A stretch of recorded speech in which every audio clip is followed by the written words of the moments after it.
여러분, 서점에서 우리가 많이 볼 수 있는 책 중에 하나가 리더십에 관한 책입니다.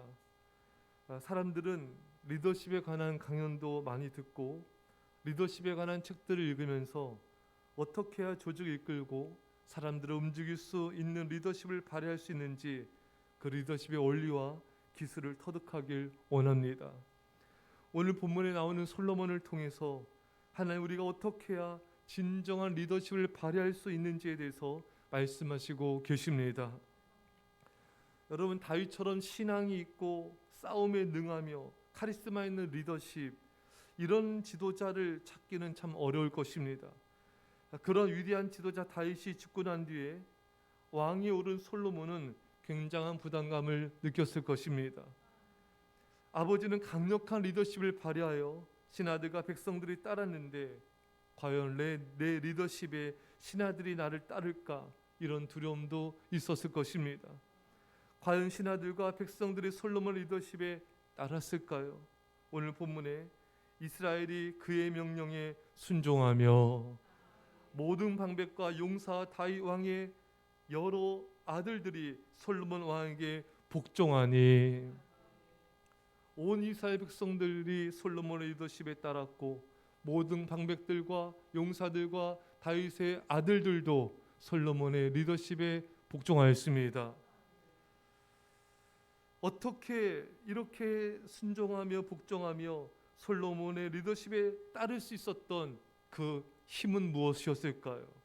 솔로몬이 하나님의 말씀에 복종하였기 때문인 것입니다. 솔로몬이 하나님의 말씀에 순종하였기 때문에 하나님의 백성들이 솔로몬에게 하나님께서 순종하게 만드신 것입니다. 그러나 여러분, 솔로몬이 나중에 하나님을 멀리하고 우상을 섬기며 말씀에 순종하는 삶을 살지 않았을 때 어떤 일들이 일어나게 되었습니까? 신하 여로보암이 불복종하며 솔로몬에게 반역을 일으켰던 것입니다. 그리고 솔로몬과 평화롭게 지내던 주변 나라들에서도 반역한 자들이 일어나게 되었습니다. 열왕기상 11장 14절에 여호와께서 에돔 사람 하닷을 일으켜 솔로몬의 대적이 되게 하시니, 열왕기상 11장 23절에 하나님이 또 엘리야다의 아들 르손을 일으켜 솔로몬의 대적자가 되게 하시니, 여러분, 이 하닷 르손도 솔로몬을 대적하여 일평생 솔로몬을 괴롭혔습니다. 이것은 다 하나님께서 그들을 일으켜서 솔로몬을 대적하도록 만드신 것입니다. 왜 이런 일들이 일어났습니까? 솔로몬이 하나님의 말씀에 불순종하자, 하나님을 거역하자 이 주변에 이 솔로몬을 대적한 자들이 일어나게 된 것입니다. 이들에게 솔로몬의 리더십은 이제 더 이상 먹히지 않았습니다. 왜? 솔로몬이 하나님의 리더십에 순종하지 않았기 때문인 것입니다. 여러분들이 하나님의 말씀에 순종할 때 하나님은 주변 사람들로 하여금 여러분들의 그 말에 순종하며 리더십에 따르게 할 것입니다. 하나님이 그렇게 하시는 거예요. 하지만 여러분들이 하나님의 말씀에 불순종하며 하나님의 리더십을 따르지 않는다면 사람들과의 평화가 깨지게 되고 여러분 주변 사람들이 여러분들의 말에 따르지 않게 될 것입니다. 왜? 하나님이 그렇게 하신 것입니다. 이제 이 원리를 통해서 볼 때 참 주변에 이런 일들이 이렇게 분별이 돼서 보이게 돼요. 아내가 하나님을 예배하며 기도하며 말씀에 순종하는 삶을 살아가자 남편과 관계가 안 좋았는데 남편과 이렇게 평화로워지는 것입니다. 남편이 아내를 존중하고 아내를 사랑하는 모습으로 이렇게 발전돼가는 모습들을 우리 보게 된 것입니다. 하지만 아내가 또 하나님을 경외하지 않고 깨어 예배하지 않고 깨어 기도하며 말씀에 순종한 삶을 살지 않고 우상을 가까이 하게 되자 이 남편이 또 아내를 힘들게 하고 아내에게 또 거칠게 말하고 함부로 대하는 모습들을 보게 되는 것입니다. 왜 이런 일이 발생되는가? 아내가 하나님의 말씀에 순종하지 않았을 때 주변 사람들로 그 아내를 따르지 않게 만들고 또 힘들게 하는 이런 일들이 일어나게 되었던 것입니다. 반대도 마찬가지예요. 남편이 하나님의 말씀에 순종하지 않고 하나님을 멀리했을 때 하나님은 또 아내를 통하여 남편을 힘들게 하기도 하고 또 존중하지 않게도 하십니다. 왜 이런 일이 발생하는가? 남편이 하나님의 말씀에 불순종하여 하나님의 리더십을 따르지 않을 때 하나님은 주변 사람들로 하여금 그 남편에게 똑같이 행하도록 하시는 것입니다. 또 그런 경우들도 우리가 이 말씀의 원리를 통해 많이 보게 되고 분별할 수 있는 게, 부모가 하나님의 말씀에 불순종하며 불충성으로 살아가면요, 또 세상과 우상을 사랑하고 돈을 사랑하게 되면, 우선시하게 되면은 자녀들이 부모의 속을 썩이고 부모님의 말을 잘 듣지 않게 되고 이런 일들이 발생하게 됩니다. 왜? 부모가 말씀에 불순종함으로 하나님의 리더십에 순종하지 않았기 때문인 것입니다. 반대도 마찬가지예요. 자녀들이 그렇게 부모 속 속이고 말 듣지 않다가 부모가 하나님께 깨어 기도하며 정성을 다해 예배드리며 말씀에 순종하는 삶을 살아가자 자녀들이 점점 부모에게 순종하고 부모님을 존중하고 그 리더십에 따르게 되는 일들이 일어나게 되는 것입니다.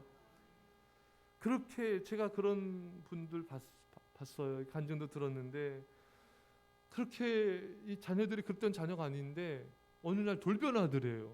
그렇게 막 부모님께 거역하고 문 걸어 잠가서 나오지도 않고 아들도 그렇고 딸도 그렇고 너무 힘들게 해서 이 부모들이 아무리 잔소리하고 뭐라고 야단쳐도 말 안 듣는데, 이분들이 부모들이 이제 전심을 다해 작정 기도하고 막 기도원 가서 막 부르짖어 기도하고 그 전심을 다해 기도하는 삶으로 이 변화되자, 그때부터 이제 그 시간이 좀 지났죠. 그때부터 이 자녀들이 다시 온순해지고 부모님 말씀에 순종하게 되고 다시 하나님께로 돌아오게 되는 이런 일들이 일어나게 되었다.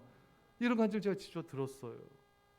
참 그것을 보면서도 정말 우리가 중요하다. 부모들 우리들이 정말 하나님을 사랑하고 말씀에 순종했을 때 그것이 가장 강력한 리더십을 행하게 된다는 것을 우리는 알 수가 있는 것입니다. 야곱이 삼촌 라반의 집에서 20년간 이제 또 봉사하다가 고향으로 돌아오게 될 때 형 에서가 400명을 끌고 야곱을 맞이하러 옵니다.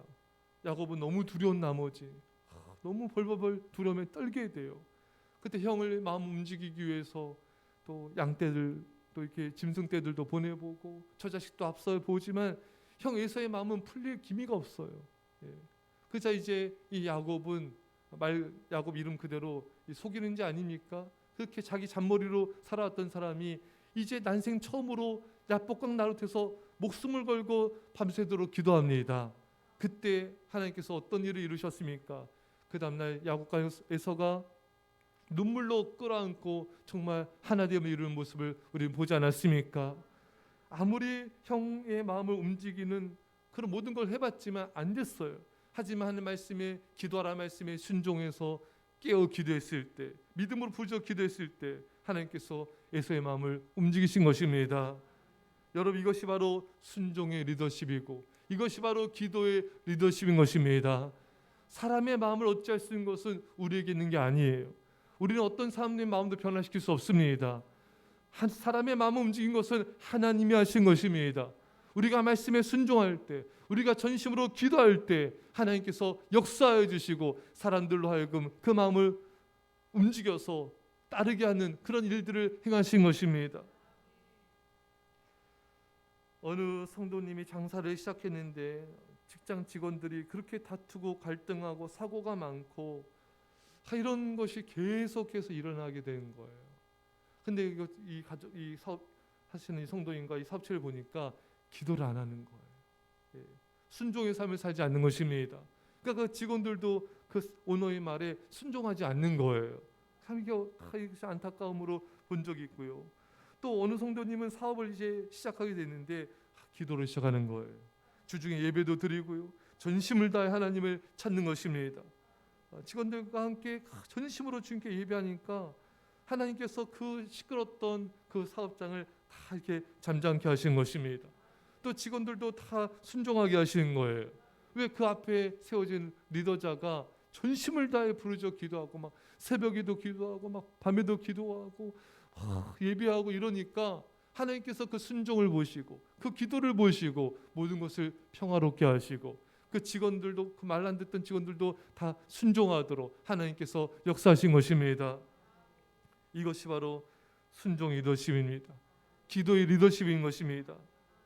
여러분, 남편이 속썩이고 아내가 속썩이고 자녀들도 부모의 속을 속이고 말을 듣지 않는 경우들을 만날 때, 직원들의 리더십을 따르지 않을 때, 여러분, 우리는 나에게서 원인을 찾아야 되는 것입니다. 내가 지금 하나님의 말씀에 순종하고 있는가? 내가 지금 하나님을 경외하고 있는가? 내가 기도하고 있는가? 우리 자신을 바라보며 나에게서 원인을 찾으면 그 해결점이 보이게 되는 것입니다. 근데 많은 사람들이 원인이 자신에게 있는데 그걸 보지 못하고 자꾸 다른 사람을 탓하게 되는, 그래서 더욱더 이 문제가 꼬여지는 경우들이 많이 있는 것입니다. 솔로몬도 그랬어요. 솔로몬이 자신의 불순종으로 이렇게 여로보암도 이렇게 거역하고 주변에 이렇게 거역한 자들이 일어나게 되고 얼마나 이렇게 시끄러지고 어려워졌습니까? 그런데 솔로몬은 여로보암에게 화를 냈습니다. 여로보암을 죽이려고 했습니다. 그러니까 문제의 원인을 보지 못하는 거예요. 하지만 아버지 다윗은 달랐습니다. 다윗이 자신의 범죄로 인하여 압살롬이 반역하고 이런 압살롬과 또 이렇게 전쟁이 일어나게 됐을 때 피난길에 오르지 않습니까? 그때 다윗을 저주하며 따라온 시므이가 있었죠. 이 시므이에 대해서 다윗의 부하는 시므이를 죽이자고 했지만 다윗은 뭐라 했습니까? 자신은 화를 내지 않았어요. 자신을 돌아보면서 이렇게 말했습니다. 사무엘하 6장 11절에 여호와께서 그에게 명령하신 것이니 그가 저주하게 버려두라. 할렐루야. 다윗은 이 모든 일들을 통해서 자신을 돌아본 거예요. 회개하는 마음으로 이렇게 고백하고 있는 것입니다. 내가 하나님 앞에 순종하지 않아서 범죄해서 자신을 돌아보며 회개하는 이런 자세를 취했던 것입니다. 그러니까 하나님의 은혜가 임하게 되는 것이죠. 여러분, 누가 나를 공격하거나 힘들게 하거나 나의 말을 따르지 않을 때 우리는 상대방에게 화를 내고 속상해서는 안 됩니다. 솔로몬처럼 방해해서는 안 됩니다. 우리는 다윗처럼 반응해야 되는 것입니다. 우리 자신을 돌아보며 주님의 음성을 들어야 됩니다. 나의 죄를 회개하는 기회로 삼아야 되는 것입니다. 내가 좀 더 사랑으로 섬기지 못했구나. 내가 말씀에 순종함으로 사람들로 나를 따르게 하는 순종 리더십을 제대로 발휘하지 못했구나. 그렇게 회개한다면 하나님의 은혜가 임하게 된 것이죠. 내가 좀 더 깨어 간절히 기도함으로 사람들을 섬기며 세우는 따르게 하는 기도의 리더십을 발휘해야겠다. 이렇게 깨닫고 회개함으로 더욱 깨어 기도하며 순종해 나갈 때 하나님의 은혜가 임하게 되어서 사람들이 나를 따르는 그런 하나님의 역사를 이루게 되는 것입니다. 사랑하는 성도 여러분, 성경은 말씀하고 있습니다. 순종의 리더십을 사용하여라. 기도의 리더십을 사용하여라. 이건 교회만이 아니에요. 가정이나 직장이나 인간관계나 모든 영역에 있어서 이 순종의 리더십이 진정한 리더십이며 이 기도의 리더십이 진정한 리더십을 발휘하게 되는 것입니다. 여러분과 제가 먼저 하나님께 복종합시다. 그래서 하나님께서는 사람들로 하여금 우리에게 복종하기 위해서 하나님의 뜻을 따르게 하실 것입니다. 이런 은혜가 임하게 간절히 축원합니다. 기도하겠습니다. 사랑의 아버지 하나님, 우리가 먼저 주님의 말씀에 순종하게 하시고 우리가 주의 말씀에 복종함을 통하여 아버지 수많은 사람들이 우리를 통한 하나님의 그 말씀에 순종한 역사들이 일어나게 하여 주옵소서. 기도하는 사람이 되게 하옵소서. 이 새벽에도 골방에서도 전심을 다해 주 앞에 무릎을 꿇고 기도하게 하여 주셔서 이 기도의 리더십으로 사람들을 이끌고 섬기는 자가 되게 하여 주옵소서. 감사드리며 예수님의 이름으로 기도합나이다. 아멘.